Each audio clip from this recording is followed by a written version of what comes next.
ನೇತ್ರಾವತಿ ತೀರದಲ್ಲಿ ಶವ ಹೂತಿಟ್ಟ ಆರೋಪ. ರತ್ನಗಿರಿ ಮಣ್ಣಿನ ರಹಸ್ಯ ಕೆದಕುವುದಕ್ಕೆ ಮುಂದಾದ ಎಸ್ಐಟಿ. ರತ್ನಗಿರಿ ಬೆಟ್ಟದಲ್ಲಿ ಉದ್ದೇಶಪೂರ್ವಕವಾಗಿ ಮಣ್ಣು ಸುರಿದಿರುವಂತ ಆರೋಪ. ಈ ಬಗ್ಗೆ ಬೆಳ್ತಂಗಡಿ ತಹಶೀಲ್ದಾರ್ಗೆ ಎಸ್ಐಟಿ ಅಧಿಕಾರಿಗಳ ಪ್ರಶ್ನೆ. ಕಂದಾಯ ಭೂಮಿಯಲ್ಲಿ ಮಣ್ಣು ಸುರಿಯೋದಕ್ಕೆ ಅನುಮತಿ ಹೇಗೆ ಕೊಟ್ರಿ? ಈ ಬಗ್ಗೆ ವರದಿ ನೀಡೋದಕ್ಕೆ ಬೆಳ್ತಂಗಡಿ ತಹಶೀಲ್ದಾರ್ಗೆ ಎಸ್ಐಟಿ ಸೂಚನೆ. ನನಗೆ ಈ ವಿಚಾರ ಗೊತ್ತೇ ಇರಲಿಲ್ಲ ಅಂತ ತಹಶೀಲ್ದಾರ್ ಹೇಳ್ತಿದ್ದಾರೆ. ಕಳೆದ ಏಪ್ರಿಲ್ನಲ್ಲಿ ಮಣ್ಣು ಸುರಿಯಲಾಗಿತ್ತು. ಹಳೆ ಕಟ್ಟಡದ ಅವಶೇಷವನ್ನು ತಂದು ಸುರಿಯಲಾಗಿತ್ತು. ಉದ್ದೇಶಪೂರ್ವಕವಾಗಿ ಸುರಿಯಲಾಗಿದೆ ಅಂತ ವಕೀಲರ ತಂಡ ಆರೋಪಿಸ್ತಾ ಇದ್ದಾರೆ. ಸೊ ಈ ಪ್ರಕರಣ ಮೊದಲ ದಿನದಿಂದಲೂ ಒಂದಲ್ಲ ಒಂದು ಟ್ವಿಸ್ಟ್ ಅನ್ನ ಪಡ್ಕೊಳ್ತಾ ಇರೋದನ್ನ ನಾವು ನೋಡ್ತಾ ಇದ್ದೀವಿ. ಇದೀಗ ರತ್ನಗಿರಿ ಬೆಟ್ಟದಲ್ಲಿ ಉದ್ದೇಶಪೂರ್ವಕವಾಗಿ ಮಣ್ಣು ಸುರಿದಿದ್ದಾರೆ ಅನ್ನೋದೊಂದು ಆರೋಪ ಕೇಳಿ ಬರ್ತಾ ಇದೆ. ಈ ಬಗ್ಗೆ ಬೆಳ್ತಂಗಡಿ ತಹಶೀಲ್ದಾರ್ಗೆ ಎಸ್ಐಟಿ ಅಧಿಕಾರಿಗಳು ಪ್ರಶ್ನೆ ಮಾಡಿದ್ದಾರೆ. ಅಧಿಕಾರಿಗಳು ಕಂದಾಯ ಭೂಮಿಯಲ್ಲಿ ಮಣ್ಣು ಸುರಿಯೋದಕ್ಕೆ ನೀವು ಪರ್ಮಿಷನ್ ಹೆಂಗ್ರಿ ಕೊಟ್ರಿ ಅಂತ ಕೇಳಿದ್ದಾರೆ. ಅದಕ್ಕೇನೆ ಬೆಳ್ತಂಗಡಿ ತಹಶೀಲ್ದಾರ್ ಇದ್ರ ಬಗ್ಗೆ ನಂಗೆ ಗೊತ್ತೇ ಇಲ್ಲ ಅಂತ ಹೇಳ್ತಾ ಇದ್ದಾರಂತೆ. ಈ ವಿಚಾರ ನಂಗೆ ಗೊತ್ತೇ ಇರಲಿಲ್ಲ ಅಂತ ಹೇಳಿದ್ದಾರೆ ಅನ್ನೋದ್ರ ಬಗ್ಗೆ ಮಾಹಿತಿ ಸಿಗ್ತಾ ಇದೆ. ಕಳೆದ ಏಪ್ರಿಲ್ನಲ್ಲಿ ಮಣ್ಣು ಸುರಿಯಲಾಗಿತ್ತು. ಹಳೆ ಕಟ್ಟಡದ ಅವಶೇಷವನ್ನು ತಂದು ಸುರಿಯಲಾಗಿತ್ತು. ಉದ್ದೇಶಪೂರ್ವಕವಾಗಿಯೇ ಸುರಿಯಲಾಗಿದೆ ಅನ್ನುವಂಥ ಆರೋಪವನ್ನು ವಕೀಲರ ತಂಡ ಮಾಡ್ತಾ ಇರೋದು. ಇದೀಗ ಈ ಪ್ರಕರಣದಲ್ಲಿ ಈ ಮಣ್ಣು ಸುರಿದಿರೋದು ಯಾರು ಅನ್ನೋದು ಇಂಪಾರ್ಟೆಂಟ್ ಆಗತ್ತೆ. ಯಾಕೆ ಸುರಿದ್ರು ಅನ್ನೋದು ಇಂಪಾರ್ಟೆಂಟ್ ಆಗತ್ತೆ. ಯಾಕೆ ಇಲ್ಲೇ ಸುರಿದ್ರು ಅನ್ನೋದು ಇಂಪಾರ್ಟೆಂಟ್ ಆಗತ್ತೆ. ಪರ್ಮಿಷನ್ನೇ ಇಲ್ಲದೆ ಯಾಕೆ ಸುರಿದ್ರು ಅನ್ನೋದು ಇಂಪಾರ್ಟೆಂಟ್ ಆಗತ್ತೆ. ಒಂದು ವೇಳೆ ತಹಶೀಲ್ದಾರು ಹೇಳ್ದಂಗೆ ಅವ್ರಿಗೆ ಗೊತ್ತಿಲ್ಲದೆ ಸುರಿದಿದ್ರು ಅದು ತಪ್ಪು ಆಗತ್ತೆ. ಅದಕ್ಕೆ ಶಿಕ್ಷೆ ಆಗಬೇಕಾಗತ್ತೆ. ಅಕಸ್ಮಾತ್ ಇಲ್ಲಿ ತಹಶೀಲ್ದಾರಿಗೆ ಏನಾದರೂ ಮುಚ್ಚಿಡ್ತಿದ್ದಾರೆ ಅಂತಂದರೆ ಅದ್ರ ಬಗ್ಗೆ ತನಿಖೆ ಆಗಬೇಕಾಗತ್ತೆ. ಒಂದಷ್ಟು ಗೊಂದಲ ಇದೆ. ಅಸ್ಥಿ ಪಂಜರ ಹುಡ್ಕೋದಕ್ಕೆ ಅಂತ ಹೋಗಿ ಇನ್ಯಾವುದ್ಯಾವುದೋ ವಿಚಾರಗಳು ಈಗ ಮುನ್ನೆಲೆಗೆ ಬರ್ತಾ ಇದೆ, ಚರ್ಚೆ ಆಗ್ತಾ ಇದೆ, ಸಹಜವಾಗಿ ಪ್ರಶ್ನೆಗಳನ್ನು ಹುಟ್ಟಾಕ್ತಾ ಇದೆ. ಏನಾಗುತ್ತೆ ಈ ಪ್ರಕರಣದಲ್ಲಿ? ಈ ಬಗ್ಗೆ ಮತ್ತಷ್ಟು ಮಾಹಿತಿ ನೀಡ್ತಾರೆ ನಮ್ಮ ಪ್ರತಿನಿಧಿ ಆದಿತ್ಯ. ಲೈವ್ನಲ್ಲಿ ಜಾಯ್ನ್ ಆಗ್ತಾ ಇದ್ದಾರೆ. ಆದಿತ್ಯ, ಅಸ್ಥಿ ಪಂಜರ ಹುಡ್ಕೊಂಡು ಹೊರಟಿದ್ದು ಈಗ ನೋಡಿದ್ರೆ ಮಣ್ಣು ಸುರಿದಿರೋದ್ರಿಂದ ಹಿಡಿದು ಬೇರೆ ಬೇರೆ ಆ್ಯಂಗಲ್ಸ್ಗಳು ಪಡ್ಕೊಳ್ತಾ ಇದೆ, ಬೇರೆ ಬೇರೆ ಪ್ರಶ್ನೆಗಳು ಉದ್ಭವ ಆಗ್ತಾ ಇದೆ, ಅನುಮಾನಗಳು ಹುಟ್ಕೊಳ್ತಾ ಇದೆ. ಈ ಮಣ್ಣು ಸುರಿದಿರೋದ್ರ ಕಥೆಗೇನು ಅಂತ ಆದಿತ್ಯ? ನೀತಿ ಹೌದು. ಮೊನ್ನೆಯ ಶನಿವಾರ ರತ್ನಗಿರಿ ರಹಸ್ಯವನ್ನು ಕೆದಕೋದಕ್ಕೆ ಎಸ್ಐಟಿ ಮುಂದಾಗಿತ್ತು. ಈ ಜಾಗದಲ್ಲಿ ಮೊನ್ನೆ ಶೋಧ ಕಾರ್ಯವನ್ನು ಮಾಡಿತ್ತು. ಸೊ ಅದೇ ಜಾಗದಲ್ಲಿ ನಾನು ಇದ್ದೇನೆ. ನಿಮಗೆ ಆ ಸಮಾಧಿ ಕೂಡ ಇಲ್ಲಿಂದ ಕಾಣಿಸುತ್ತೆ. ಆ ಸಮಾಧಿಯನ್ನು ಅಲ್ಲಿ ಅಗೆದಿದ್ರು. ಅಲ್ಲಿ ಎಷ್ಟೇ ಅಗೆದಿದ್ರು ಕೂಡ ಏನು ಕೂಡ ಲಭ್ಯವಾಗಿರಲಿಲ್ಲ. ಸಾಕಷ್ಟು ಸಂದರ್ಭ ಅಂದರೆ ಮಧ್ಯಾಹ್ನದಿಂದ ಸಂಜೆವರೆಗೂ ಕೂಡ ಇಲ್ಲಿ ಕಾರ್ಯಾಚರಣೆ ನಡೆದಿತ್ತು. ಕಾರ್ಯಾಚರಣೆಯ ಹೊತ್ತಲ್ಲಿ 2 ಸಮಾಧಿಗಳನ್ನು ಅಗೆದಿದ್ರು. ಅಂದರೆ ಒಂದರಲ್ಲಿ ಆತನಿಗೆ ಅಷ್ಟು ಕ್ಲಾರಿಟಿ ಇರಲಿಲ್ಲ. ಆ ಬಳಿಕ ಇನ್ನೊಂದು ಅಂದರೆ ಅದೇ ಜಾಗ ಏನಿದೆ ಅಲ್ಲಿ ಅದನ್ನು ಎ ಅಂತ ಮಾರ್ಕ್ ಮಾಡಿ ಅಲ್ಲಿ ಅಗೆಯಲಾಗಿತ್ತು. ಆದರೆ ಆ ಸಂದರ್ಭದಲ್ಲೂ ಕೂಡ ಏನು ಸಿಕ್ಕಿರಲಿಲ್ಲ. ಕಾರ್ಯಾಚರಣೆ ಆಗುವಂಥ ಹೊತ್ತಿನಲ್ಲಿ ವಕೀಲರ ತಂಡ ಏನಿತ್ತು ಅದು ಒಂದು ಆರೋಪವನ್ನು ಮಾಡುತ್ತೆ. ಅಂದರೆ ಈ ಜಾಗ ಏನಿದೆ ಈ ಜಾಗದಲ್ಲಿ ಬೇಕಂತಾನೆ ಆ ಮಣ್ಣು ಸುರಿಯಲಾಗಿದೆ ಅನ್ನುವಂಥ ರೀತಿಯ ಒಂದು ಆರೋಪವನ್ನು ಅವರು ಮಾಡಿದ್ದಾರೆ. ಸದ್ಯ ನೀವು ದೃಶ್ಯದಲ್ಲೂ ಕೂಡ ಗಮನಿಸಬಹುದು. ಇಲ್ಲಿ ಒಂದಿಷ್ಟು ಕಟ್ಟಡದ ಅವಶೇಷಗಳನ್ನು ತಂದು ಇಲ್ಲಿ ಸುರಿಯಲಾಗಿದೆ. ಹೆಚ್ಚುವರಿ ಮಣ್ಣನ್ನು ತಂದು ಬೇಕಂತಲೇ ಹಾಕಿದ್ದಾರೆ. ಕೆಲವೇ ತಿಂಗಳ ಹಿಂದೆ ಈ ಒಂದು ಮಣ್ಣನ್ನು ತಂದು ಇಲ್ಲಿ ಸುರಿಯಲಾಗಿದೆ ಅನ್ನುವಂಥ ರೀತಿಯ ಒಂದಿಷ್ಟು ಆರೋಪವನ್ನು ಅವರು ಮಾಡಿರುವಂಥದ್ದು. ಅದಕ್ಕೆ ಪೂರಕವಾಗಿ ಒಂದಿಷ್ಟು ಕಟ್ಟಡದ ಅವಶೇಷಗಳು ಕೂಡ ಇಲ್ಲಿ ಇರುವಂಥದ್ದನ್ನು ನಾವು ಗಮನಿಸಬಹುದು. ಮತ್ತು ಇದು ಇತ್ತೀಚೆಗೆ ಹಾಕಿರುವಂಥದ್ದು, ಅಂದರೆ ಇಲ್ಲಿ ಸಾಮಾನ್ಯವಾಗಿರುವಂತಹ ಮಣ್ಣಿನ ರೀತಿಯಲ್ಲೂ ಕೂಡ ಕಾಣಿಸ್ತಾ ಇಲ್ಲ. ಇದು ಇತ್ತೀಚೆಗೆ ಹಾಕಿರುವಂತಹ ಮಣ್ಣು ಅನ್ನೋದು ಬಹಳ ಸ್ಪಷ್ಟವಾಗಿ ಕೂಡ ಕಾಣಿಸ್ತಾ ಇದೆ.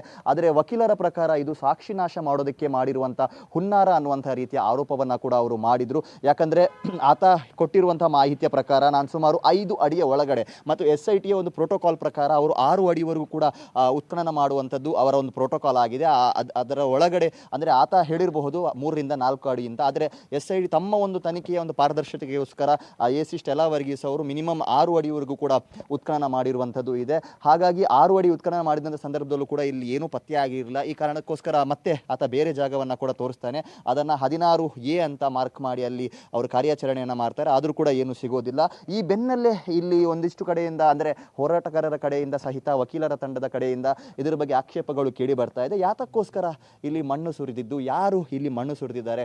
ಮತ್ತು ಮೊದಲಿಗಿದು ಅರಣ್ಯ ಭೂಮಿ ಅಂತ ಹೇಳಲಾಗ್ತಾ ಇತ್ತು. ಆದರೆ ಈಗ ಇದು ಕಂದಾಯ ಭೂಮಿ ಅನ್ನುವಂಥ ಮಾಹಿತಿ ಕೂಡ ಬರ್ತಾ ಇದೆ. ಸೊ ಯಾವ ಕಾರಣಕ್ಕೋಸ್ಕರ ಇಲ್ಲಿ ಮಣ್ಣು ಹಾಕಿದ್ದಾರೆ ಅನ್ನುವಂಥದ್ದು ಎಲ್ಲರಲ್ಲೂ ಇರುವಂಥ ಪ್ರಶ್ನೆ. ಮತ್ತು SIT ಕೂಡ ಇದರ ಬಗ್ಗೆ ತನಿಖೆ ಮಾಡ್ತಾ ಇದೆ ಅನ್ನುವಂಥ ಒಂದು ಮಾಹಿತಿ ಇದೆ. ಅಂದರೆ ಪ್ರಮುಖವಾಗಿ ತಹಶೀಲ್ದಾರ್, ಬೆಳ್ತಂಗಡಿ ತಹಶೀಲ್ದಾರ್ ಅವರು ಕೂಡ ಈ ಕಾರ್ಯಾಚರಣೆಯಲ್ಲಿ ಇದ್ದಾರೆ. ಅವರು ಕೂಡ ಅವರ ಉಪಸ್ಥಿತಿಯಲ್ಲಿ ಕಾರ್ಯಾಚರಣೆ ನಡೆಯುತ್ತೆ. ಹಾಗಾಗಿ ಮೊನ್ನೆ ದಿವಸ ಈ ಆರೋಪ ಕೇಳಿ ಬಂದಂಥ ಸಂದರ್ಭದಲ್ಲಿ ಅವರು SIT ಅಧಿಕಾರಿಗಳೇನಿದ್ದಾರೆ ಅವರು ತಹಶೀಲ್ದಾರ್ ಬಳಿಯಲ್ಲಿ ನೀವು ಯಾತಕ್ಕೋಸ್ಕರ ಇಲ್ಲಿ ಮಣ್ಣು ಹಾಕಿದ್ದಾರೆ, ಯಾರು ಹಾಕಿದ್ದಾರೆ, ನಿಮ್ಮ ಗಮನಕ್ಕೆ ಬರದೆ ಯಾಕೆ ಹಾಕಿದ್ದಾರೆ, ಯಾವ ಥರ ನೀವು ಅವಕಾಶವನ್ನು ಕೊಟ್ರಿ, ಯಾರು ಹಾಕಿರುವಂಥದ್ದು, ಈ ರೀತಿ 10 ಹಲವು ಪ್ರಶ್ನೆಗಳನ್ನು ಅವರ ಬಳಿಯೂ ಕೂಡ ಕೇಳಿದ್ದಾರೆ ಅನ್ನುವಂಥ ಮಾಹಿತಿ ಇದೆ. ಮತ್ತು ಶೀಘ್ರವೇ ಈ ವಿಚಾರದ ಕುರಿತಾಗಿ ಒಂದು ಮಾಹಿತಿಯನ್ನು ನೀಡಬೇಕು. ಅಥವಾ ಒಂದು ವರದಿಯ ರೂಪದಲ್ಲಿ ಏನಾದರೂ ಮಾಹಿತಿಯನ್ನು ನೀಡಬೇಕು. ಯಾರು ಹಾಕಿದ್ದಾರೆ, ಯಾತಕ್ಕೋಸ್ಕರ ಹಾಕಿದ್ದಾರೆ, ಅವರ ಉದ್ದೇಶ ಏನು, ಮತ್ತು ಈ ರೀತಿ ಒಂದು ಕಂದಾಯ ಭೂಮಿಯಲ್ಲಿ ಯಾರೋ ಬಂದು ಇಲ್ಲಿ ಮಣ್ಣು ಹಾಕುವಂಥದ್ದು ಎಷ್ಟರ ಮಟ್ಟಿಗೆ ಸರಿ ಅನ್ನುವಂಥ ರೀತಿಯ ಪ್ರಶ್ನೆಗಳನ್ನೆಲ್ಲ ಕೇಳಿದ್ದಾರೆ. ಹಾಗಾಗಿ ತಹಶೀಲ್ದಾರ್ ಆ ಸಂದರ್ಭದಲ್ಲಿ ನಂಗೆ ಇದರ ಬಗ್ಗೆ ಯಾವುದೇ ರೀತಿಯ ಮಾಹಿತಿ ಗೊತ್ತಿಲ್ಲ ಅಥವಾ ಇದು ನನ್ನ ಗಮನಕ್ಕೆ ಬಂದು ಆಗಿರುವಂಥ ಘಟನೆ ಅಲ್ಲ ಅನ್ನುವಂಥ ವಿಚಾರವನ್ನು ಕೂಡ ಉಲ್ಲೇಖ ಮಾಡಿದ್ದಾರೆ. ಸೊ ಇದ್ರ ಬಗ್ಗೆ ಶೀಘ್ರ ನಾನು ಕೂಡ ಮಾಹಿತಿಯನ್ನು ಪಡೆದು ನಿಮಗೆ ವರದಿಯನ್ನು ನೀಡ್ತೀನಿ ಅನ್ನುವಂಥ ರೀತಿಯಲ್ಲೂ ಕೂಡ ಹೇಳಿದ್ದಾರೆ ಅನ್ನುವಂಥ ಒಂದು ಮಾಹಿತಿ ಇದೆ. ಸೊ ಇವತ್ತು ಕೂಡ ರತ್ನಗಿರಿಯ ಬೆಟ್ಟದ ಸುತ್ತಮುತ್ತ ಕಾರ್ಯಾಚರಣೆ ನಡೆಯುತ್ತೆ ಅನ್ನುವಂಥ ರೀತಿಯ ನಿರೀಕ್ಷೆಗಳು ಇದೆ ನೀತಿ. ಯಾಕಂದರೆ ಈ ರತ್ನಗಿರಿ ರಹಸ್ಯವನ್ನು ಸಂಪೂರ್ಣವಾಗಿ SIT ಭೇದಿಸಿದ ರೀತಿಯಲ್ಲಿ ಕಾಣಿಸ್ತಾ ಇಲ್ಲ. ಯಾಕಂದರೆ ಈಗಾಗಲೇ ಗೊಂದಲಗಳು ಕೂಡ ಇದೆ. ಯಾಕಂದರೆ ಇಷ್ಟು ದಿನ ನಡೆದಂಥ ಕಾರ್ಯಾಚರಣೆಯಲ್ಲಿ ಇಂಥ ಆರೋಪ ಬಂದಿರಲಿಲ್ಲ, ಮಣ್ಣು ಹಾಕಿರುವಂಥದ್ದು ಯಾಕೆ ಅನ್ನೋದು. ಯಾಕಂದರೆ SIT ಕೂಡ ಅದರ ಬಗ್ಗೆ ಬಹಳ ಪಾರದರ್ಶಕವಾಗಿ ತನಿಖೆಯನ್ನು ಮಾಡಿ ಸ್ಥಳೀಯರಿಂದ ಮಾಹಿತಿಯನ್ನು ಪಡೆದು ಇಂಟೆಲಿಜೆನ್ಸಿಂದ ಮಾಹಿತಿಯನ್ನು ಪಡೆದು ಏನೆಲ್ಲ ಚೇಂಜಸ್ ಆಗಿದೆ ಅಂದರೆ ಆತ ಹೇಳಿರುವಂಥದ್ದು 2014 ಕತೆ. ಆ 2014 ಹಿಡಿದು ಇಲ್ಲಿವರೆಗೂ ಕೂಡ ಸಾಕಷ್ಟು ಡೆವಲಪ್ಮೆಂಟ್ಗಳಾಗಿರಬಹುದು. ಒಮ್ಮೆಗೆ ಒಬ್ಬ ಮನುಷ್ಯನಿಗೆ ಸುಮಾರು 10 ವರ್ಷದ ಹಿಂದೆ ಅಥವಾ 15 ವರ್ಷದ ಹಿಂದೆ ತಾನು ಹೂತಂಥ ಜಾಗ ಅಥವಾ ಈಗ ಅಲ್ಲಿಗೆ ಬಂದಂಥ ಸಂದರ್ಭ ಆತನಿಗೆ ಅದು ಗೊತ್ತಾಗುವಂಥದ್ದು ಅಥವಾ ಆ ನೆನಪು ಬರುವಂಥದ್ದು ಬಹಳ ಕಡಿಮೆ. ಹಾಗಾಗಿ SIT ಕೂಡ ಆತನ ಒಂದು ಪರಿಸ್ಥಿತಿಯನ್ನು ಕೂಡ ಅರ್ಥ ಮಾಡಿಕೊಂಡಿದೆ ಅನ್ನುವಂಥ ಒಂದು ಮಾಹಿತಿ. ಯಾಕಂದರೆ ಆತ ಮರದ ಆಧಾರದಲ್ಲಿ ಆತ ಏನು ಶವಗಳನ್ನು ಹೂತು ಹಾಕ್ತಾ ಇದ್ನೋ ಆ ಸಂದರ್ಭ ಒಂದು ಮರವನ್ನು ಗುರುತಾಗಿ ಆತ ಇರ್ತಾ ಇದೆ. ಅಂದರೆ ಮೊನ್ನೆ ಇಲ್ಲಿ ಬಂದಂಥ ಸಂದರ್ಭ ಅದು ಓಪನ್ ಅಟ್ಮಾಸ್ಫಿಯರ್ ಆಗಿರುವಂಥ ಕಾರಣದಿಂದ ನಮಗೂ ಕೂಡ ಕಾಣಿಸ್ತು. ಅಲ್ಲೊಂದು ಒಣಗಿದ ಮರ ಇದೆ ನೋಡಿ, ಅಲ್ಲೇ ನಾನು ಹೂತು ಹಾಕಿರೋದು ಅಂತ ಅಲ್ಲಿ ಕರ್ಕೊಂಡು ಹೋಗ್ತಾನೆ SIT ಅಧಿಕಾರಿಗಳನ್ನು. ಅಲ್ಲೂ ಸುಮಾರು 2 ಗಂಟೆಗಳ ಕಾಲ ಕಾರ್ಯಾಚರಣೆ ನಡೆಯುತ್ತೆ. ಹಿಟ್ಯಾಚಿಯನ್ನು ಯೂಸ್ ಮಾಡಿದ್ರು ಕೂಡ ಅದು ಏನು ಸಿಗೋದಿಲ್ಲ. ಮತ್ತೆ ಪಕ್ಕದಲ್ಲಿ ಇನ್ನೊಂದು ಗುಂಡಿಯನ್ನು ತೆಗೆಯೋದಕ್ಕೆ ಶುರು ಮಾಡ್ತಾರೆ. ಅದು ಕಾರ್ಯಾಚರಣೆ ಮುಗಿಯುತ್ತೆ, ಅಲ್ಲೂ ಕೂಡ ಏನು ಸಿಗೋದಿಲ್ಲ. ಅಂದರೆ ಅನಾಮಿಕ ತೀರಾ ಗೊಂದಲಕ್ಕೀಡಾಗಿರುವಂಥ ಘಟನೆಗಳು ಇದು. ಆತ ಬಹಳ ಫ್ರಸ್ಟ್ರೇಷನ್ಗೆ ಒಳಗಾಗಿದ್ದ. ಅಂದರೆ ಈಗ ಅಲ್ಲಿದ್ದಂಥ ಪಾಯಿಂಟ್ಗಳು ಬೇರೆ, ಅಲ್ಲಿ ಸಾಕಷ್ಟು ಕಾರಣಗಳು ಇತ್ತು. ಪ್ರವಾಹ ಬಂದಿದೆ, ನದಿ ತೀರ, ನೀರಿನ ಏರಿಳಿತ, ಹೀಗೆ 10 ಹಲವು ಕಾರಣಗಳು ಇತ್ತು. ಆದರೆ ತಾನು ಬಹಳ ಕಾನ್ಫಿಡೆನ್ಸ್ ಇದ್ದಂಥ ಜಾಗಗಳು ಅಂದರೆ ಅದು ಪಾಯಿಂಟ್ ನಂಬರ್ 9, 10, 11, 12 ಆಗಿರ್ಬೋದು. ಅಥವಾ ಮೊನ್ನೆ ಶಾಲಾ ಬಾಲಕಿಯ ಶವ ಹೂತಂಥ ಜಾಗ ಏನು ಕಲ್ಲೇರಿ ಜಾಗ ಇದೆ, ಅದ್ರ ಬಗ್ಗೆ ಬಹಳ ಕಾನ್ಫಿಡೆನ್ಸ್ ಆತ ಇಟ್ಟಿದ್ದ. ಮತ್ತು ಅದು ಕಾಡು, ಅಲ್ಲಿ ಏನು ಡೆವಲಪ್ಮೆಂಟ್ ಆಗೋದಕ್ಕೆ ಸಾಧ್ಯ ಇಲ್ಲ, ಚೇಂಜಸ್ ಆಗೋದಕ್ಕೆ ಸಾಧ್ಯ ಇಲ್ಲ. ಸೊ ಇಲ್ಲಿ ಯಾಕೆ ಸಿಗ್ತಾ ಇಲ್ಲ ಅನ್ನುವಂಥ ರೀತಿಯಲ್ಲಿ ಒಂಥರ ಎಮೋಷ್ನಲ್ ಆಗಿ ಆತ ಕೊರಗಿದ್ದಾನೆ ಅನ್ನುವಂಥ ರೀತಿಯ ಮಾಹಿತಿಗಳು ಕೂಡ ಇದೆ. ಬೇಕಾದರೆ ಇಲ್ಲಿ ಒಂದಿಷ್ಟು ಜನರು ಇದ್ದಾರೆ, ನಾನು ಅಲ್ಲಿ ಹೋಗಿ ನಾನು ಇಲ್ಲಿ ಬಂದಿರುವಂಥದಕ್ಕೆ ಸಾಕಷ್ಟು ಮಾಹಿತಿಗಳು ಇದೆ, ಅವ್ರ ಹತ್ರ ಬೇಕಾದರೆ ವಿಚಾರಿಸಿ. ಅಂದರೆ ಅದು ಯಾವುದು ಕೂಡ ತನಿಖೆಗೆ ಪೂರಕವಾಗೋದಿಲ್ಲ. ಇನ್ ಕೇಸ್ ಅದಾಗಿದ್ರೂ ಕೂಡ ಅಲ್ಲಿರುವಂಥವರು ಸಾಕ್ಷಿ ಹೇಳೋದಿಲ್ಲ. ಬಟ್ ಆ SIT ಅಧಿಕಾರಿಗಳನ್ನು ನಂಬಿಸಬೇಕು ಅನ್ನುವಂಥ ರೀತಿಯಲ್ಲಿ ನಾನು ಹೇಳ್ತಾ ಇರುವಂಥದ್ದು ನಿಜ ಅನ್ನೋದನ್ನು ಸ್ಪಷ್ಟಪಡಿಸೋದಕ್ಕೋಸ್ಕರ ಆತ ಬಹಳ ಎಮೋಷ್ನಲ್ ಆಗಿರುವಂಥದ್ದು, ಫ್ರಸ್ಟ್ರೇಟ್ ಆಗಿರುವಂಥದ್ದು, ಗೊಂದಲಕ್ಕೀಡಾಗಿರುವಂಥ ಘಟನೆಗಳು ಕೂಡ ನಡೆದಿದೆ. ಈ ನಡುವೆ ಇಂಥ ಒಂದು ಆರೋಪ ಕೂಡ ಸದ್ಯ ಬಂದಿರುವಂಥದ್ದು. ಹೀಗಾಗಿ ಇಷ್ಟು ದಿನ ಶವಕ್ಕೋಸ್ಕರ SIT ಕಾರ್ಯಾಚರಣೆಯನ್ನು ಮಾಡ್ತಾ ಇತ್ತು, ಅಸ್ಥಿಪಂಜರಕ್ಕೋಸ್ಕರ ಆ ಕಾರ್ಯಾಚರಣೆಯನ್ನು ಮಾಡ್ತಾ ಇತ್ತು. ಎಲ್ಲಿ ಅಸ್ಥಿಪಂಜರ ಇದೆ ಅನ್ನುವಂಥ ರೀತಿಯ ಒಂದು ಹುಡುಕಾಟವನ್ನು ಮಾಡ್ತಾ ಇತ್ತು. ಸಿಗದೇ ಇರುವಂಥ ಸಂದರ್ಭದಲ್ಲೂ ಕೂಡ ಅದರ ಬಗ್ಗೆ ಒಂದು ಕೂಲಂಕುಷ ತನಿಖೆಯನ್ನು ಮಾಡ್ತಾ ಇತ್ತು. ಇದೀಗ SIT ಅವರು ಕೂಡ ಈ ವಿಚಾರವಾಗಿ ಅಂದರೆ ಆತ ತೋರಿಸ್ತಾ ಇರುವಂಥ ಜಾಗದಲ್ಲಿ ಯಾಕೆ ಅಸ್ಥಿಪಂಜರ ಸಿಗ್ತಾ ಇಲ್ಲ, ಅಲ್ಲಿ ಯಾಕೆ ಕಳೆಬರ ಸಿಗ್ತಾ ಇಲ್ಲ, ಏನೂ ಸುಳಿಯು ಯಾಕೆ ಸಿಗ್ತಾ ಇಲ್ಲ ಅನ್ನುವಂಥ ರೀತಿಯಲ್ಲೂ ಕೂಡ ತನಿಖೆಯನ್ನು ಮಾಡೋದಕ್ಕೆ ಮುಂದಾಗಿದೆ. ಯಾಕಂದರೆ ಈ ಒಂದು ಪ್ರಕರಣ ಅದಕ್ಕೆ ಸಾಕ್ಷಿ. ಈಗಾಗಲೇ ಇಲ್ಲೊಂದು ಸಮಾಧಿ ಇದೆ, ಸ್ಟಿಲ್ ಅದರ ಚಾಪ್ಟರ್ ಕ್ಲೋಸ್ ಆಗಿದ್ದರೂ ಕೂಡ ಇಷ್ಟು ದಿನ ನಡೆದಂಥ ಕಾರ್ಯಾಚರಣೆಗಳಲ್ಲಿ ಆತ ಹೇಳಿರುವಂಥ ಜಾಗದಲ್ಲಿ ಯಾಕೆ ಸಿಗ್ತಾ ಇಲ್ಲ, ಮಾಹಿತಿ ಯಾಕೆ ಸಿಗ್ತಾ ಇಲ್ಲ ಅನ್ನುವಂಥ ರೀತಿಯಲ್ಲೂ ಕೂಡ ತನಿಖೆಯನ್ನು ಮಾಡ್ತಾರೆ. ಯಾಕಂದರೆ ಆತ ಹೇಳಿರುವಂಥದ್ದು ನಿಜ ಆಗಿದ್ರೆ ಅಲ್ಲದು ಇರಬೇಕಾಗಿತ್ತು.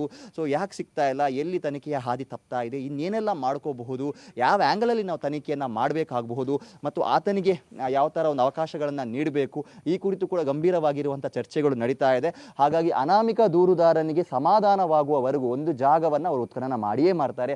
ಇನ್ ಕೇಸ್ ಆ ಜಾಗದಲ್ಲಿ ಸಿಕ್ಕಿಲ್ಲ ಅಂತ ಹೇಳಿದ ಸಂದರ್ಭ ಆತ ಅದಕ್ಕೆ ಸಂಬಂಧಪಟ್ಟ ಹಾಗೆ ಮತ್ತೊಂದು ಪಾಯಿಂಟ್ಗಳನ್ನು ತೋರಿಸಿದ್ರು ಕೂಡ ಅದನ್ನು ಕೂಡ ಅಗೆಯೋದಕ್ಕೆ ಅವರು ರೆಡಿ ಆಗಿದ್ದಾರೆ.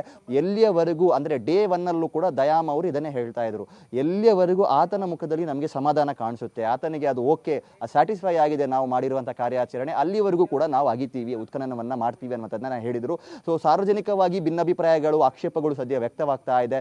ಇದ್ರ ಬಗ್ಗೆ ಅನುಮಾನಗಳು ವ್ಯಕ್ತವಾದರೂ ಕೂಡ SITಯ ನಡೆ ಡೇ 1 ಯಾವ ಥರ ಆಯಿತು ಅದಕ್ಕಿಂತ ಹೆಚ್ಚಿನದಾಗಿಯೇ ಇದೆ.